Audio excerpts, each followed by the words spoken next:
The Michael period, which the world entered already in the last third of the 19th century, and into which human beings will have to enter with ever-increasing consciousness, is very different from former Michael epochs. Each of the 7 great archangel spirits exert their separate influence in different epochs on the earthly evolution of mankind. Thus, after given periods of time, the guidance of Gabriel, Uriel, Raphael, or Michael is repeated. Our own period is, however, essentially different from the earlier Michael period. This is because the human being stands in quite another relation to the spiritual world since the first third of the 15th century than he ever did before. This new connection to the spiritual world also determines the very particular kind of relationship we have with the spirit now guiding the destiny of mankind, whom we may call by the ancient name of Michael. Recently I have been speaking to you again of the Rosicrucian movement. Rosicrucianism, I remarked, has indeed led to charlatanry in many quarters. Most of the so-called Rosicrucianism that has been transmitted to mankind is charlatanry. Nevertheless, as I have explained on former occasions, there did exist an individuality whom we may describe by the name of Christian Rosenkreuz, who revealed the way in which an enlightened spirit, a man of spiritual knowledge, could enter into connection with the spiritual world at the dawn of this new phase of humanity. It was in a sense granted to Christian Rosenkreuz to put the most varied and deep questions to existence, to seek answers to the riddles of life in a quite new and different way from earlier times. And while Rosicrucianism was arising, directing the mind of man with what would later be called Faustian striving toward the spiritual world, an abstract naturalistic science was also making its appearance. The bearers of this modern stream of intellectual life, men like Galileo, Giordano Bruno, Copernicus, or Kepler, worthy as they are of fullest recognition, had a quite different attitude to the world from the Rosicrucians, who wanted to foster not a merely formal or abstract, but a true knowledge of things. The Rosicrucians perceived in their own human life and being that times had changed, and therefore also the whole relation of the gods to mankind. Until the 4th century A.D., and in a rudimentary way even until the 12th and 13th centuries, human beings were able to draw forth from themselves real knowledge about the spiritual world, by practicing the exercises which belong to the old mysteries. They could draw forth from themselves the secrets of existence. For the humanity of olden times it really was so. The initiates drew forth what they had to say to mankind from the depths of their souls, brought it to the surface of their thought, to their world of ideas. They were aware that they were drawing forth their knowledge from the inner depths of the human soul. The exercises they underwent were intended indeed to stir the human heart to its depths, to inform the human heart and mind with experiences which do not occur in ordinary life. Thereby the secrets of the world of the gods were, so to speak, drawn forth from the inner being of man. The unaided human being, however, cannot draw secrets out of himself and also perceive them. True, in the old instinctive clairvoyance, people did behold the secrets of the world.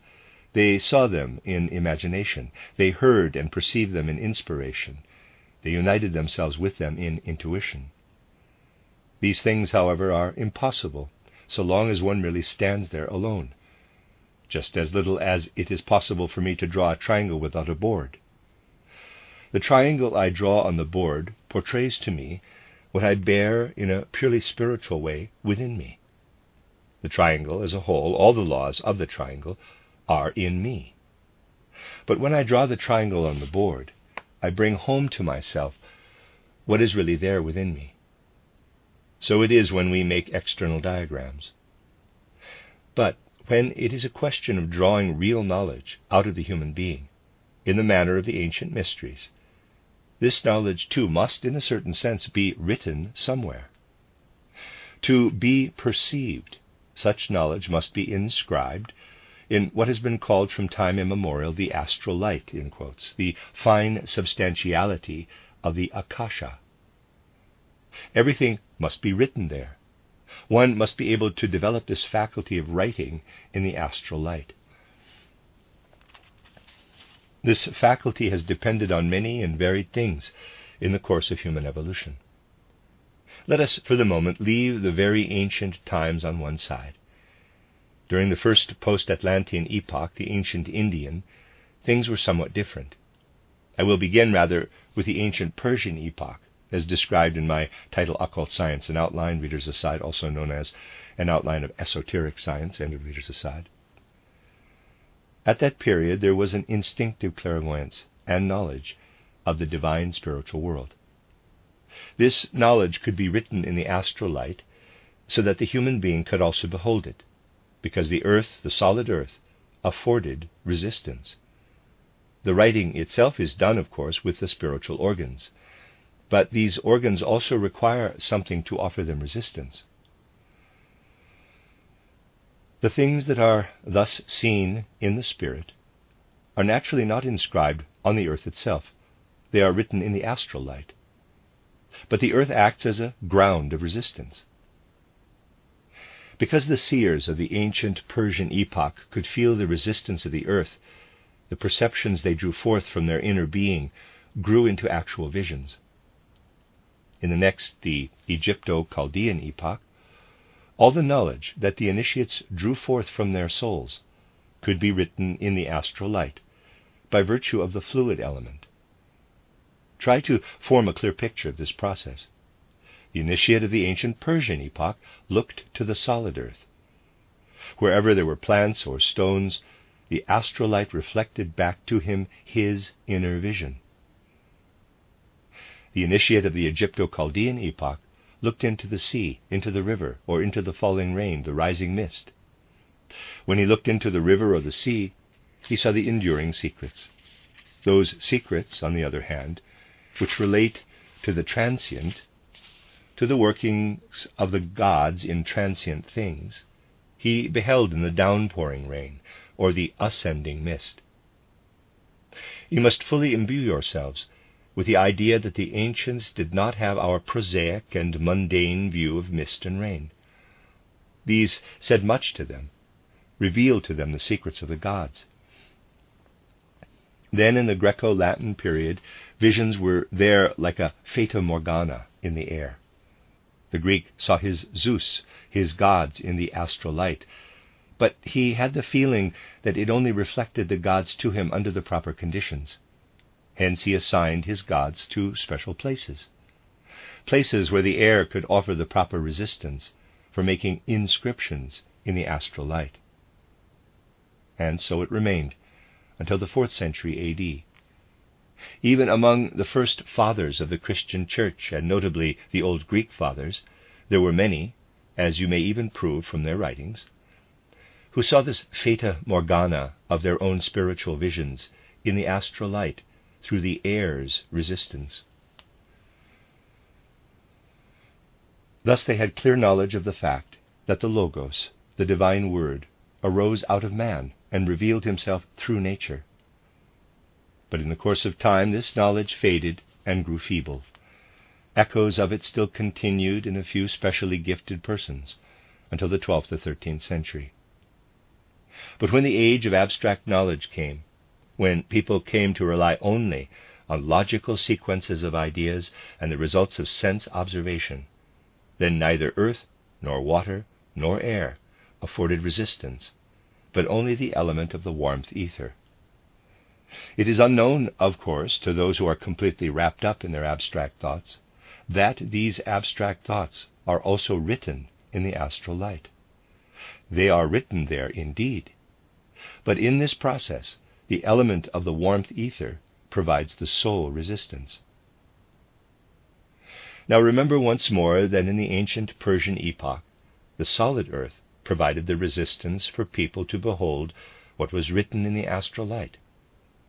What is contained there, all that for which the solid earth is the resistance, rays on and out, but only as far as the sphere of the moon. Farther it cannot go. From there it rays back again. Therefore it remains, so to speak, with the earth. We behold the secrets reflected by the earth, which remain because the lunar sphere presses them back. Now, let us consider the Egypto-Chaldean epoch, during which the waters of the earth reflected secrets back to mankind. What is thus reflected goes as far as the Saturn sphere, which again presses upon it, sending it back. This allows the human being upon earth to retain his visions. And if we go on into the Greco-Latin period, even into the 12th or 13th centuries, we find the visions inscribed in astral light by means of the air. What is reflected in this way goes to the farthest reaches of the cosmic sphere before it returns. It is the most fleeting of all.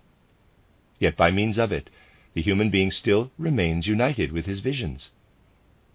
The initiates of all these epochs could continually say to themselves, quote, "Such spiritual vision as we have had, through earth or water or air, is truly there." Close quote. But when our modern times arrived, only the element of the warmth ether could offer resistance. And the element of the warmth ether carries all that is written in it out into the depths of the universe, right out of the realm of space into the spiritual worlds. It is no longer there. It is so indeed. Take the most pedantic of modern professors with his ideas, parenthesis, he must at least have ideas. You would first have to make sure of it in each individual case, for modern professors seldom have ideas, close parenthesis.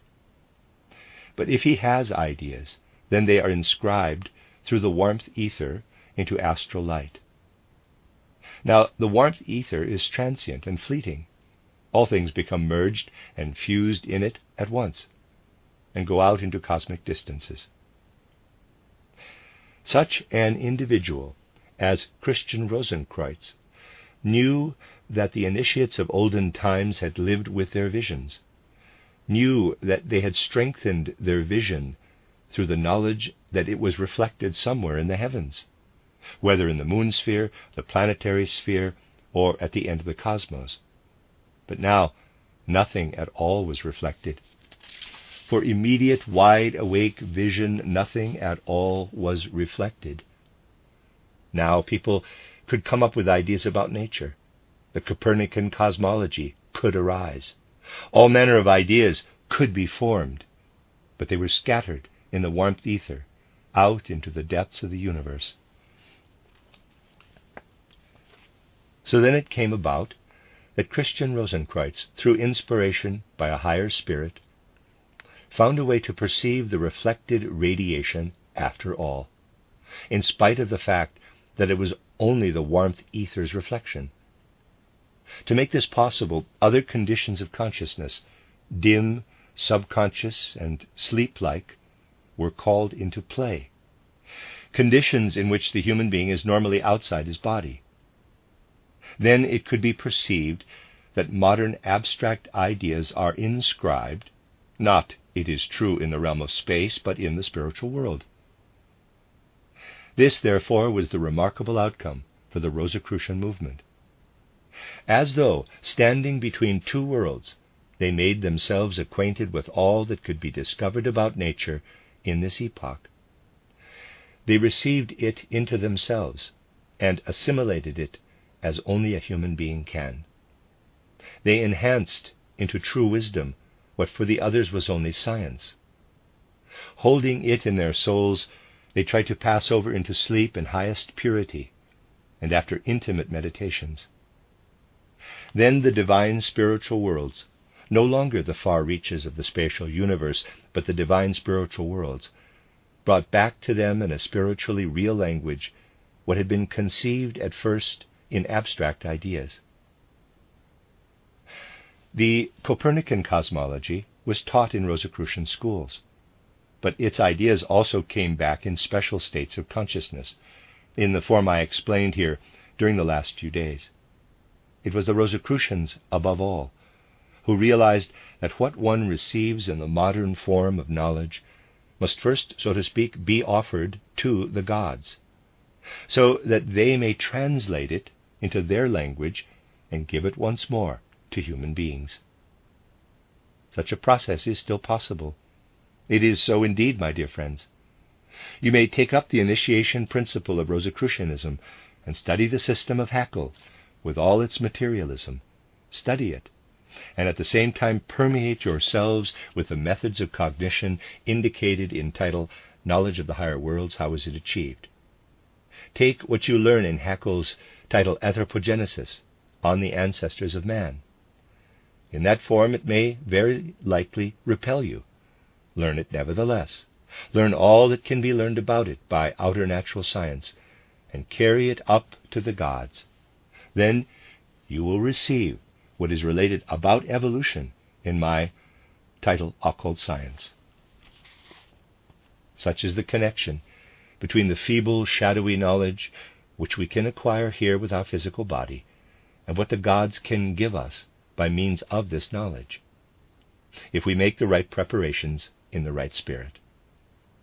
We must first bring to the gods what we can learn here on the earth, for in truth the times have changed. Something else has also happened. However hard a person may strive nowadays, he can no longer draw anything forth from himself, as the old initiates did. The soul no longer reveals things in the way it did for the old initiates. Instead, its revelations are mixed with impurities and overshadowed by instincts, as is evident in the case of spiritualist mediums, and also in morbid or pathological conditions. All that arises merely from within becomes impure. The time of finding revelations only from within is past. It was past already in the 12th or 13th century. What happened can be expressed approximately as follows. The initiates of the older Persian epoch wrote a great deal into the astral light with the help of the resistance of the earth. When the first initiate of the old Persian epoch appeared, the whole of the astral light, destined for man, was like an unwritten slate. I shall speak later of the old Indian epoch. Today I shall only go back to ancient Persian times. In those days all nature, all the elements, earth, water, air, and warmth, were an unwritten slate. Now the initiates of the old Persian epoch wrote on this slate as much as could be written by virtue of the resistance of the earth. There, to begin with, the secrets destined to come to man from the gods were written. To a certain degree, the slate of astral light was inscribed, yet judged by another standard, it was empty, so the initiates of the Egypto-Chaldean epoch were able to continue the writing in their way, for they gained their visions by the resistance of water. Another part of the slate became inscribed. Then came the Greek initiates. They inscribed the third portion of the slate, so that it is now filled. The slate available through the resistance of the realms of nature was fully inscribed by the 13th or 14th century. Then human beings began to write in the warmth ether. That, however, scatters and dissolves. For a while, until the 19th century, people wrote in the warmth ether. They had no inkling that their experiences also stood written in the astral light. But now the time has come when human beings must see that they can no longer draw the secrets of the world out of themselves. Only by preparing themselves in heart and mind, so that they can read what is written on the astral light's full slate, can they gain access to these secrets. This is what we must now prepare to make ourselves ripe for. No longer to draw revelations out of ourselves like the old initiates, but to be able to read in the astral light all that is written there. If we do so, precisely what we gain through the warmth ether will work as an inspiration. The gods come to meet us and bring to us the reality of what we have acquired by our own efforts here on earth. And what we thus receive through the warmth ether reacts in turn on all that stands written into the astral light by virtue of the air, water, and earth. Thus the natural science of today is actually the true basis for spiritual seership. Learn first by natural science to know the properties of air, water, and earth. Attain the corresponding inner faculties. Then, as you gaze into the airy, into the watery, into the earthy element, the astral light will stream forth. It does not stream forth like a vague mist or cloud, but so that we can read in it the secrets of world existence and of human life. What, then, do we read? We, the humanity of today, read what we ourselves have written. For what does it mean to say that the ancient Greeks, Egyptians, Chaldeans, Persians wrote in the astral light? It was we ourselves who wrote it in our former lives on earth. You see, my dear friends, just as our inner memory of the common things that we experience in earthly life preserves them for us, so too the astral light, which spreads itself around us, preserves for us the secrets we have written in it. There we must read if we wish to find the secrets once more.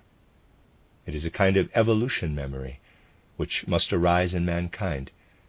A consciousness must gradually arise that there is such an evolution memory, and that the humanity of today must read its own former cultural epochs in the astral light, just as we in advanced age read our own youth by means of ordinary memory. This must enter human consciousness. I have held the lectures this Christmas time in a way intended to show you how necessary it is to draw forth from the astral light the secrets that we need today. The old initiation was focused mainly on subjective life. The new initiation concentrates on objectivity. That is the great difference.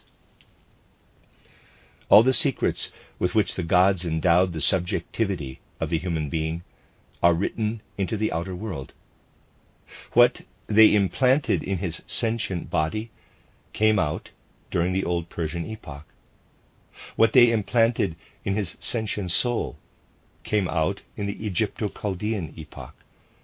What they implanted in his intellectual or mind soul came out during the Grecian epoch. But the spiritual soul which we are now to evolve is independent, brings forth nothing more out of itself. Instead, it develops a relationship with what is already there.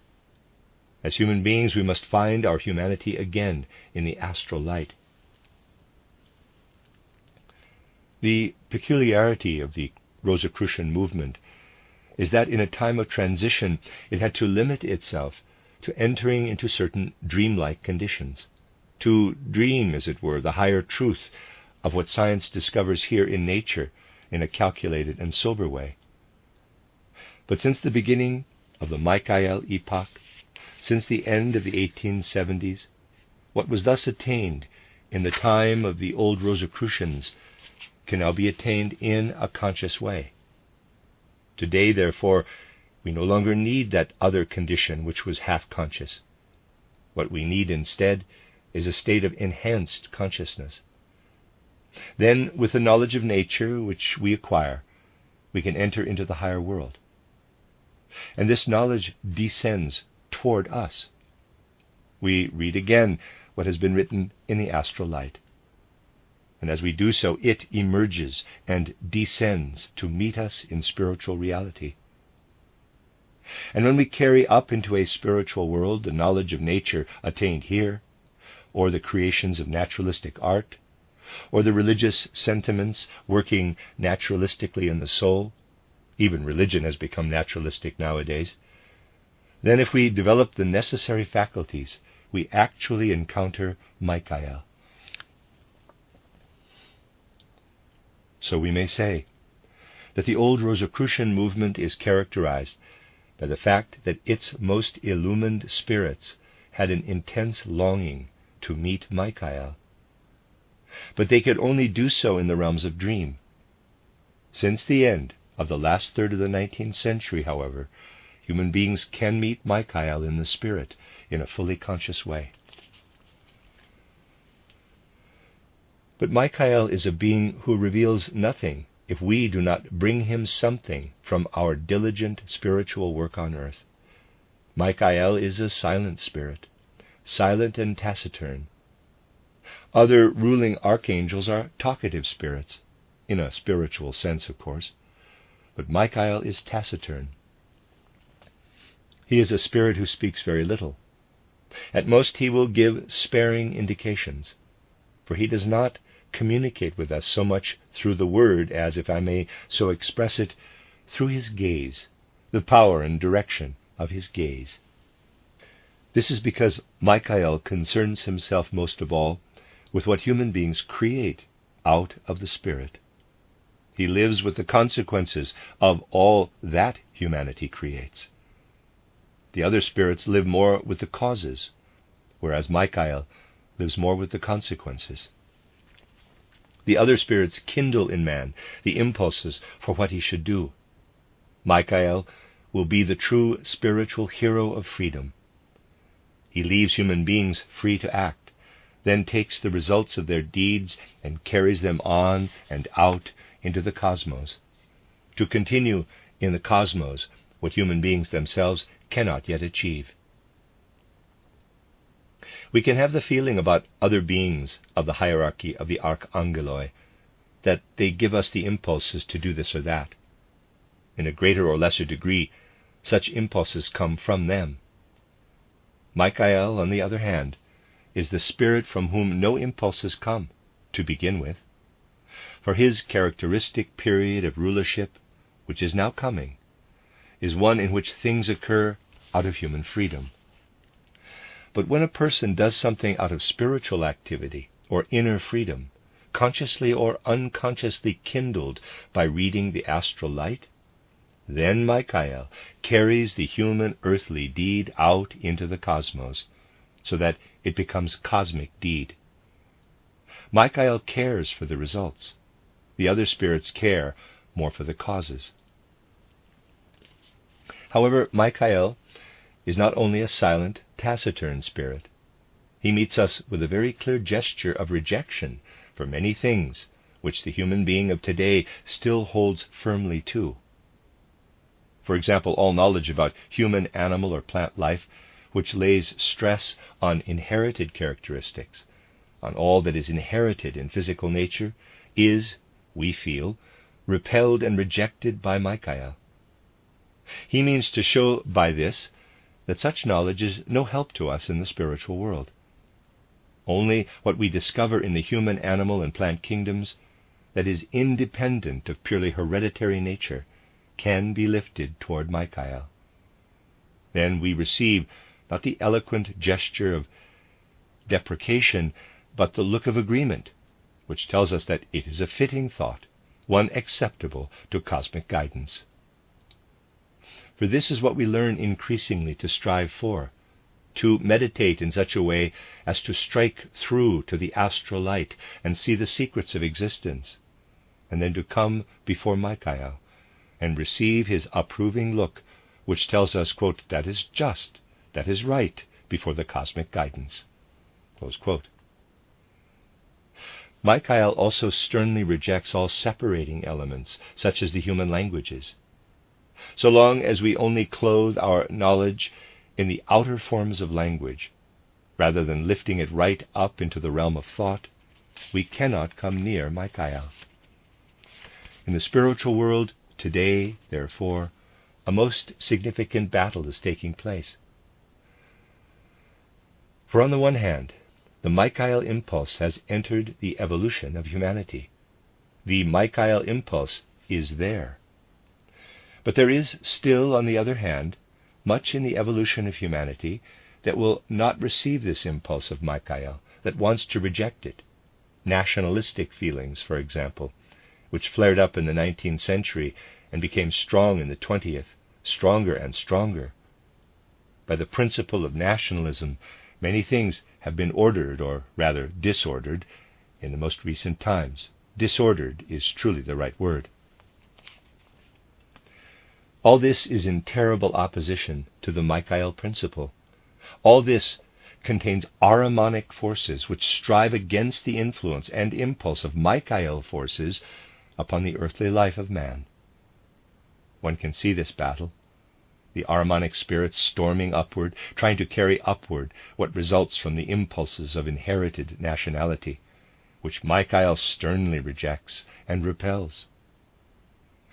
A fierce spiritual conflict is truly taking place in our time, for a large proportion of mankind only thinks in words, not in real thoughts.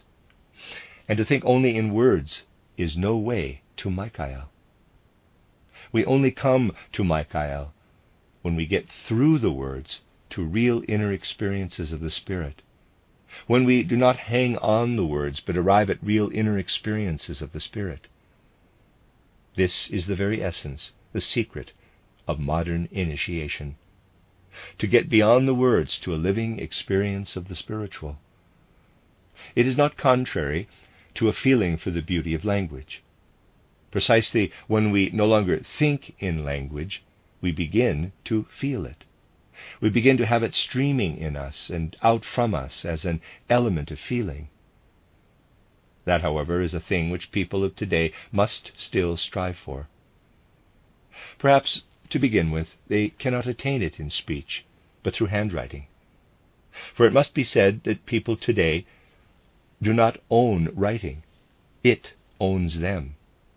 What does this mean? It means that in our wrist, in our hand, we have a certain way of writing. We write mechanically, compelled by the hand. This is a thing that fetters us.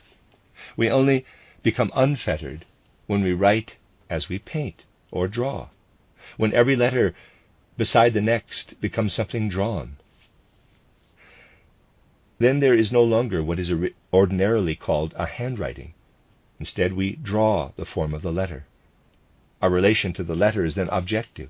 We observe its form.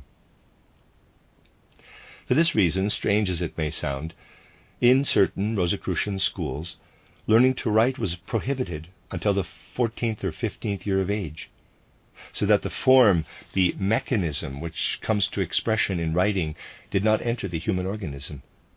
Pupils were only introduced to the form of letters once their faculty of observation had developed. Then, at the same time as learning the conventional letters needed for human communication, they had to learn others, specifically Rosicrucian letters, which are regarded nowadays as a secret script. They were not intended as such. The idea was that for an A, one should learn at the same time another sign, and there's a circle with a dot in the center, so that one did not hold fast to one sign only. Then one could free oneself from signs altogether and feel the real A as something higher than its mere sign. Otherwise, the mere letter A would be too closely identified with the living, floating, weaving A, in German A, that sounds forth from us. Much of Rosicrucianism found its way into general culture.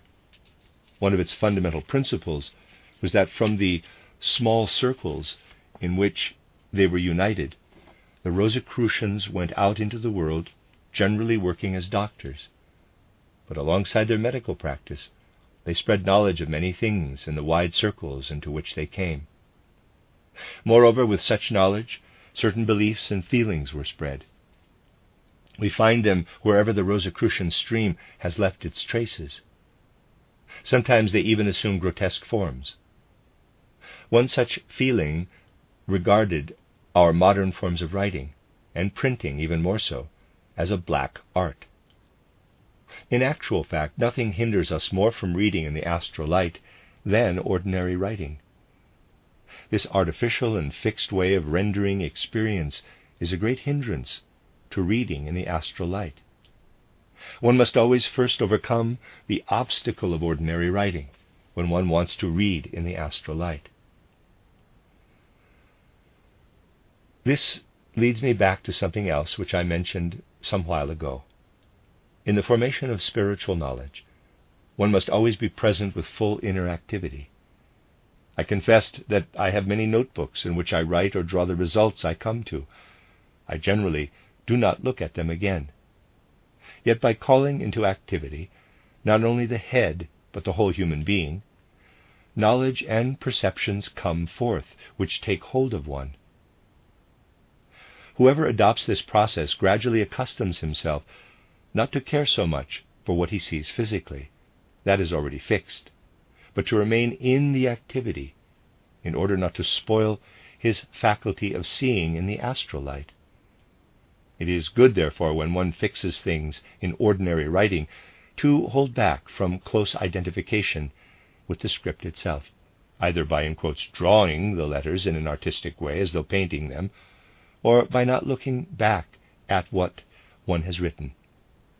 Only then can one acquire the faculty of preserving for oneself the impressions of the astral light. If we are obliged to relate ourselves to writing in the modern way, we mar our spiritual progress.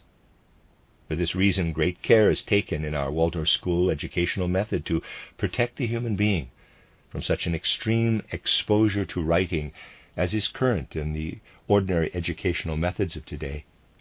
Care is taken that he should continue to inhabit the spiritual realm, for that is necessary.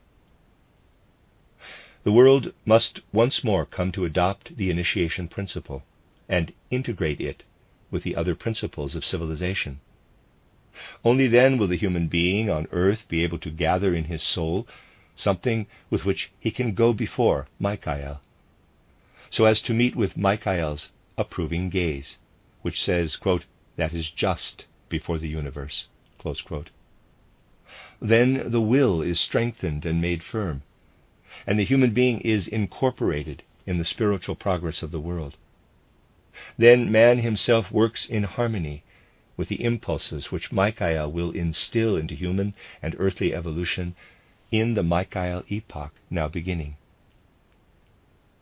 Many, many things must be taken into account if the human being is to cross in the right way over the abyss of which I spoke yesterday, where a guardian stands. Subsequent lectures will show how this abyss opened up in the 1840s, and how the human being, influenced by the kinds of knowledge I have spoken of today, can look back upon the abyss and come to terms with its guardian.